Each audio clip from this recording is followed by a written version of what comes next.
And three, two, one. Thank you for tuning in. I am Priscilla Mack, and I will be co-hosted today with Shawnee Presley. We have a special guest, an author of emotional intelligence, and today's show is on Still Learning, Still Developing, Ororo's Book Tribe. So let's welcome our guests. Hello, everyone. Thank you so much for having me, Priscilla. It's great to be here. Yes. How are you, Christopher? It's great to have you. This is a great topic for right now, and it's a great topic for much new modern leadership. I like the way that you co-phrase that for your book. So, but what prompted you to actually write this particular book?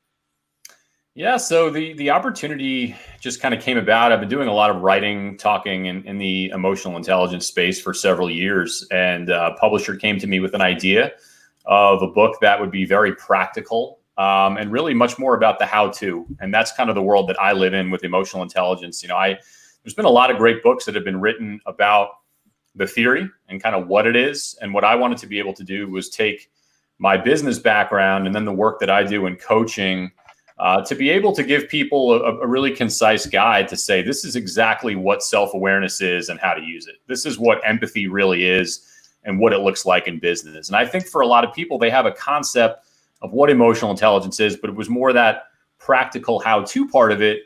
And so what the book does is gives a lot of great skills and exercises and assessments to be able to start to use it and make it actionable.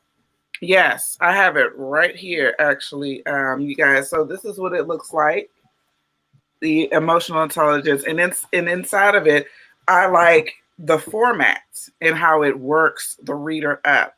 First, starting them off with a few examples that are relatable to them.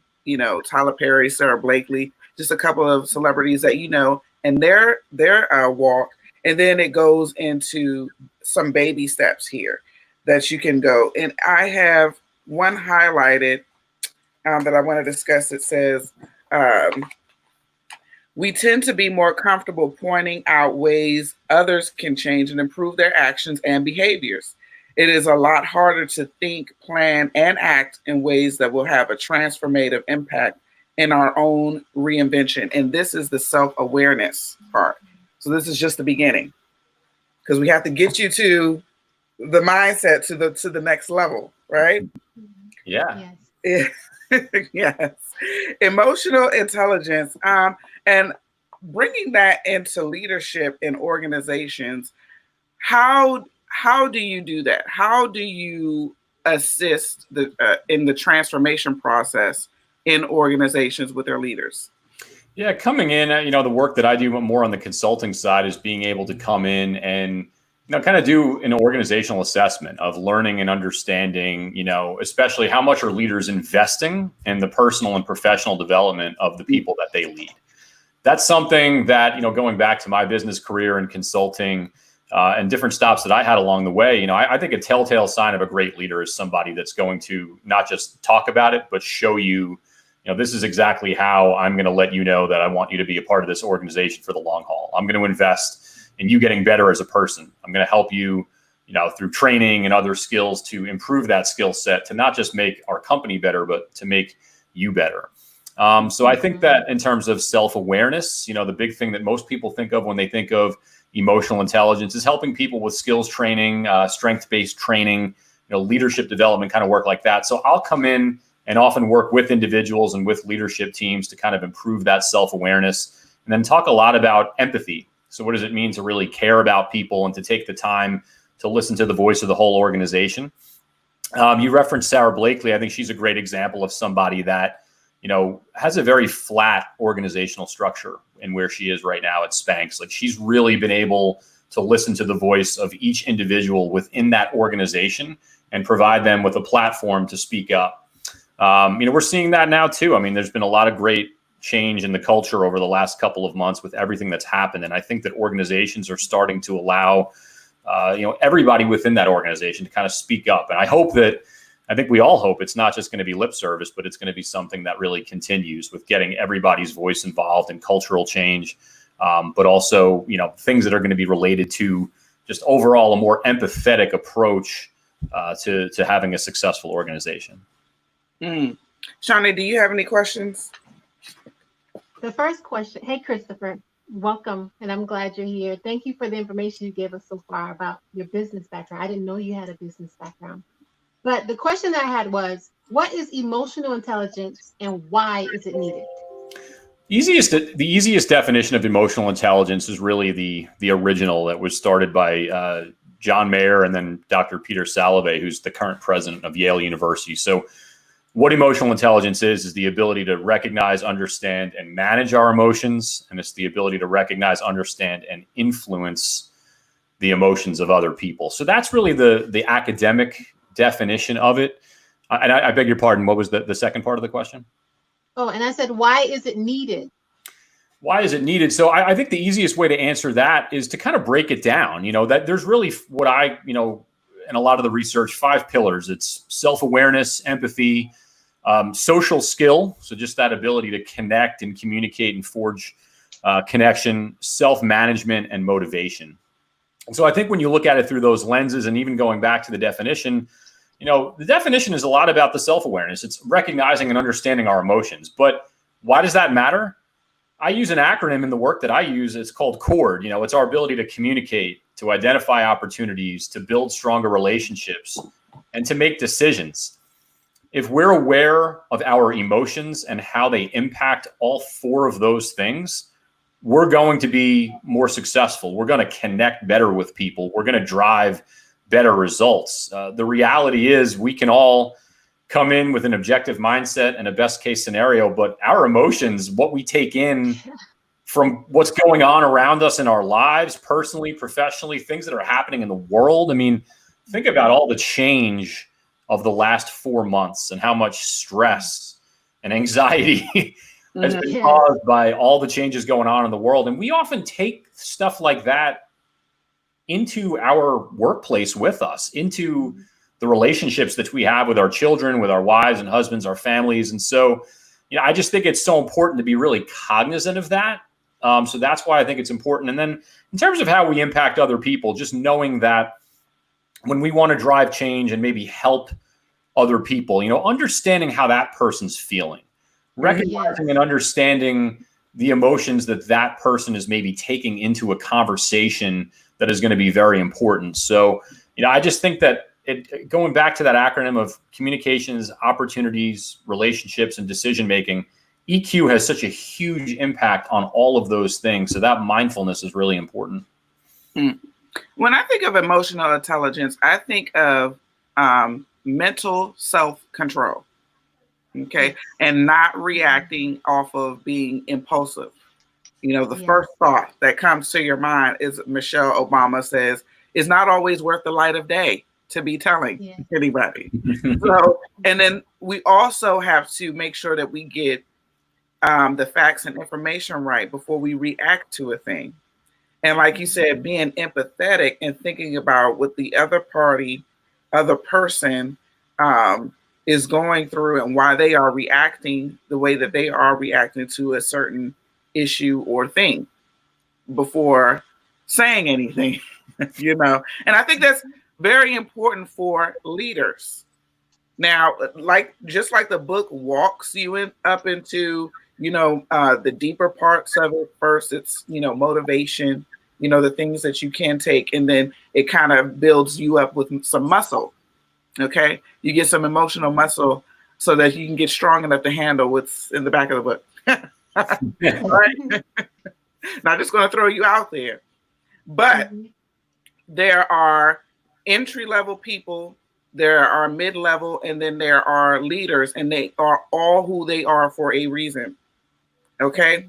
So when you get to a certain level, it is expected that you carry yourself in a certain manner, even for public figures who are out there. You're a leader and people are looking to you, like you said, and you make an impact, and your impact can be erroneous or it can be effective. Okay. When you see a leader out there and they use their platform and their voice to just say what's on their mind at the expense of the people, they don't have emotional intelligence. Okay. And the average person, honestly, and we don't want to say anything bad about folks, but the average person does not have emotional intelligence. So they're just going to pick what you said because it was you that said it and run with it. And now here they go with the ideas spreading terrible COVID-19 ideal out here. And it's contagious. And they're catching it. Okay. So I think that's another reason why this is very important to study this book. I mean, if you have to break it down, I love project management, so I do work breakdown structures. If you have to break down this chapter from 2 chapter a day and then work it out and see how it works out in your life and with your audience, I suggest that you do so. But if you have an organization, this is a Christian channel. Thank you, thank you to Preach the Word Network Worldwide. A lot of you out there watching, you are ministers. You know good and well your ministers need to have this. This should be a standard.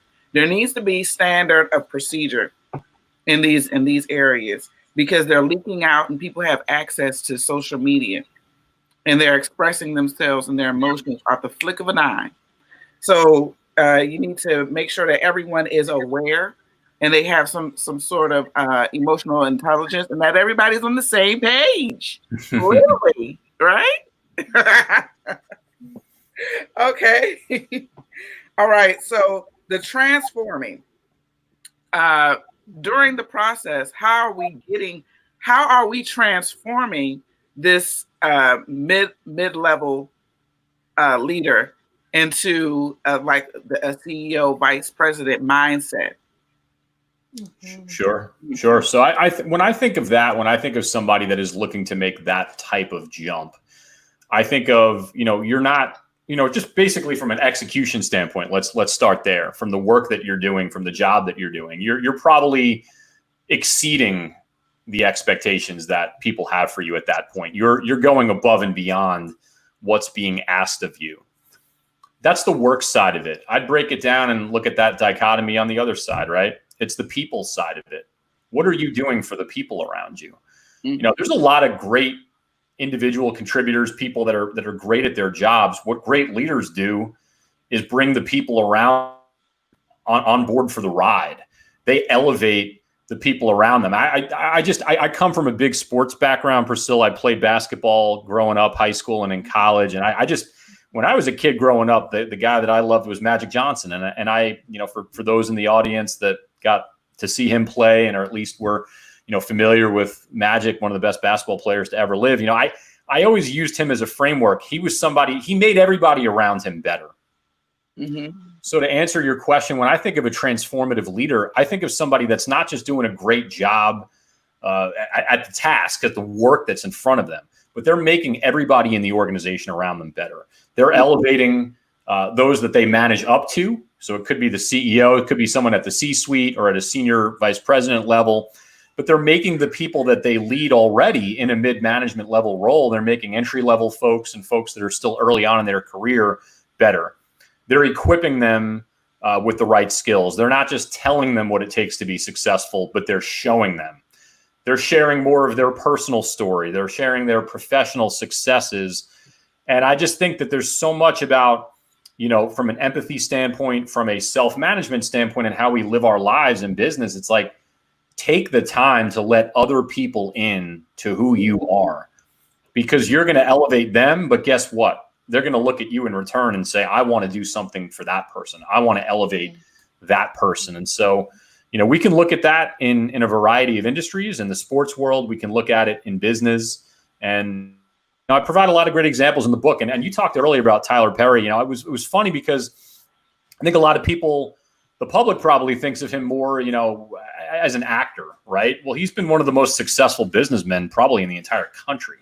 And what he's done is elevate everybody around him to experience success. And so I think the more people look into what he's done as an individual and opening up his own film studio, which is utterly incredible that one single person was able to actually accomplish that.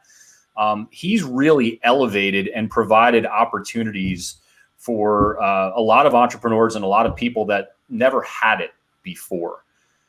That's not somebody that's just concerned about the bottom line. That's not somebody that's just concerned about making a profit. That's somebody that is leading with empathy, is showing that they care, is looking at the environment around them and saying, I want to lift up other people. And so, that to me is someone that earlier in his career was able to see that and kind of took the leap from being just, being an actor and being someone that was directing films to becoming a totally transformative business leader.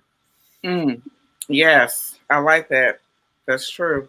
So so what he did was called duplicate the system. That's right. That's the meat, I think, that carries a great organization, because the top leader can't do everything. So you want to be able to duplicate that system so that it overflows, right?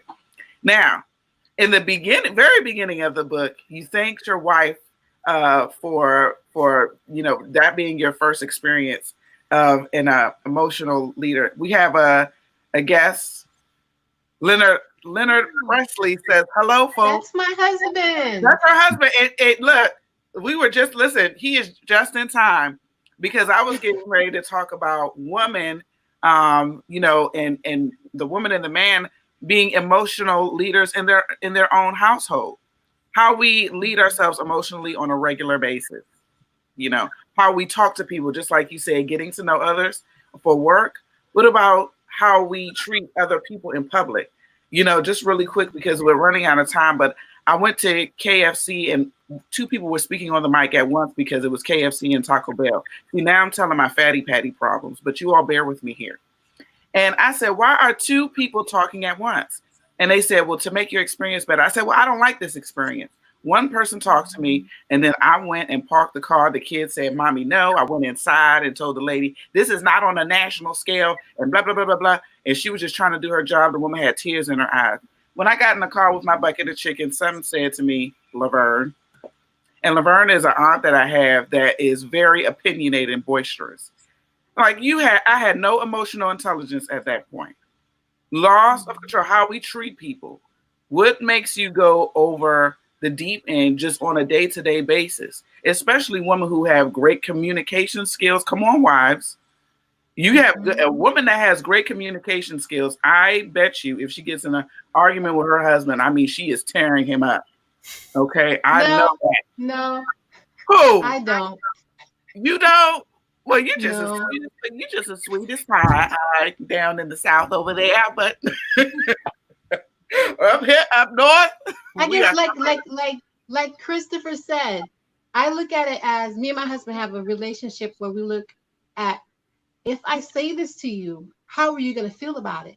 Yeah. Because there's going to be some ramification behind it. And I'm going to have to deal with whatever that ramification is. And we have a safe zone where we have a word we say, where we can say anything and it won't affect our relationship.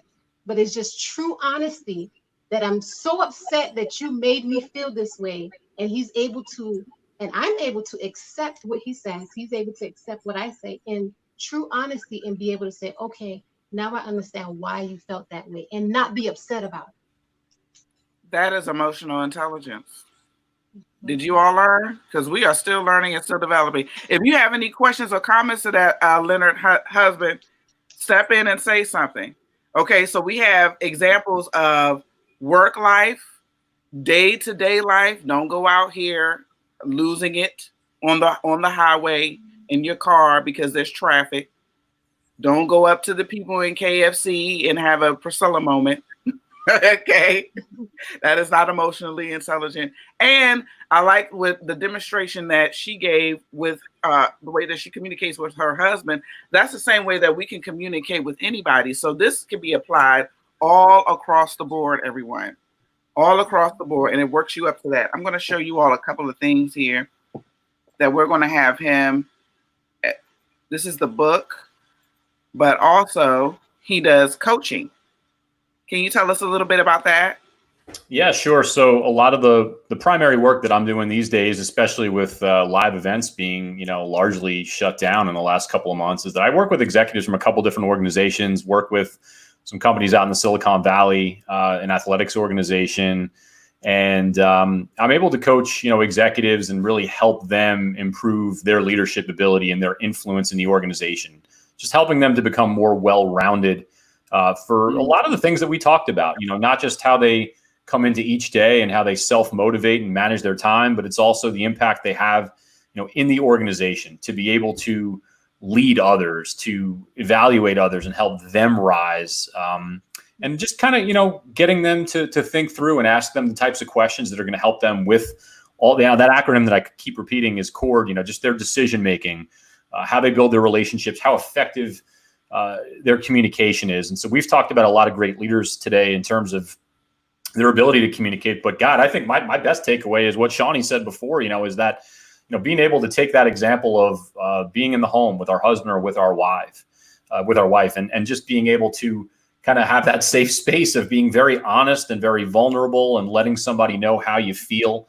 That same thing can be amplified over into business. It's going to be a little bit different, that husband-wife relationship being the romantic and loving one. But, I think that from a tough love standpoint, or just from a, empathy standpoint of friendship, being very honest and open with people and letting them know that we care about them, letting in that personal side. And that's probably my biggest, thing that I'd leave you guys with, is that I just think that great leaders reveal a piece of themselves that shows humility, that shows accessibility, that the people that they lead can say, this is a real person. This is somebody that, I want to get to know better. And the fact that they're showing that they care about me means something to me. And I feel that connection. And I think that when we think about emotional intelligence beyond just our own self-awareness, it's when we think about it in terms of impact on other people, it's really about connection. How are we connecting with that person? And that's where that empathy piece and that willingness to be vulnerable, open, honest, a lot of the things that Shawnee talked about was beautiful. I mean, that's, I think there's application in life, and I think there's application in business with that. Wonderful. Can I say one thing? Go ahead. You said something that I watched a video. You said adversity is our best friend in disguise. And it really blew my mind. I was like, that's awesome. Can you tell me a little bit more about that? Yeah. So I that's kind of, those are my words. And I, they come from different quotes that are out there, of, in every adversity, there's an opportunity of an equivalent advantage. And I think that, that to me is adaptability, and which is, and adaptability is just about as big of a part of emotional intelligence as it gets. And, I just think that, look at how many businesses have been sunk in the last couple of months. Look at how many people have lost their jobs. So Shawnee, I'll answer that question, through the lens of, if you're someone in the audience right now who's lost a job and has been knocked on their butt, and maybe, you've been at the same company for 20 years and all of a sudden it's like, what the heck do I do now? Right. Don't just look at it as the worst thing that's happened to you.